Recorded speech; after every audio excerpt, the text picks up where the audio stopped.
Maria Di Stefano da 9 anni, 9 lunghi anni, vive su una sedia a rotelle. La sua disabilità è scaturita a seguito di complicanze post-operatorie legate principalmente all'anestesia epidurale. La sua vita è radicalmente cambiata, disabilità a parte. La donna è costantemente sottoposta a terapie farmacologiche molto costose che incidono notevolmente sul bilancio familiare, che nel caso della signora Maria gravita tutto attorno alla pensione di disabilità e l'accompagnamento.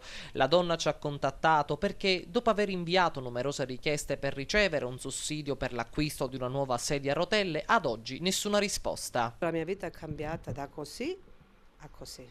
E la vita me l'hanno distrutta, principalmente quella mia, quella di mio marito e quella dei miei figli, ma soprattutto quella mia, per le patologie.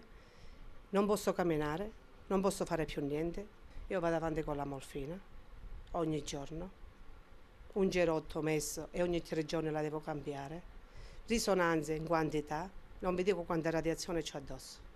Signora, lei ha contattato la nostra redazione perché ha avuto un problema legato alla sedia a rotelle. Ci diceva che vengono sostituite ogni 5 anni, ma lei quella di cui necessita essenzialmente è quella che utilizza per muoversi dentro casa. Ora, ogni 5 anni l'ASL dà una sedia e me l'hanno data, ma però ho fatto la richiesta io al sindaco il 22 di dicembre del 2012, ho parlato con lui personalmente, mi ha detto non si preoccupi signora Maria, per lei questo è altro, gliela do io la sedia. Me l'aveva E ad promesso. oggi?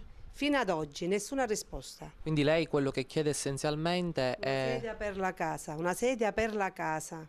Io quella per uscire ce l'ho, perché l'ASL me l'ha data, una sedia per la casa. Perché lei quello che diceva è che ha delle necessità anche perché ha delle ernie, quindi è quello essenziale. La necessità scaturisce da quello. Sì, sono paraplegica, tutte queste ernie che io ho in tutta la colonna mi dà troppi problemi, troppi fastidi, troppi dolori. Io sto male, male.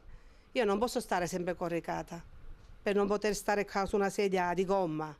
Invece quella è rigida, è morbida contemporaneamente. Ma qua io sto male.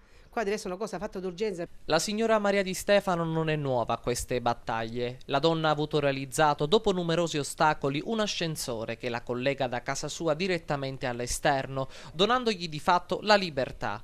Anche se il comprensorio di Villa Seta mostra un evidente stato di incompatibilità con le problematiche della signora a causa della presenza di numerose buche che rendono gli spostamenti della donna sulla sedia a rotelle molto incerti e pericolosi. Buone notizie però. Abbiamo contattato telefonicamente l'assessore competente al ramo Nino Amato, che ha mostrato sin da subito la sua più totale apertura ed interessamento alla situazione che spera di risolvere nel minor tempo possibile.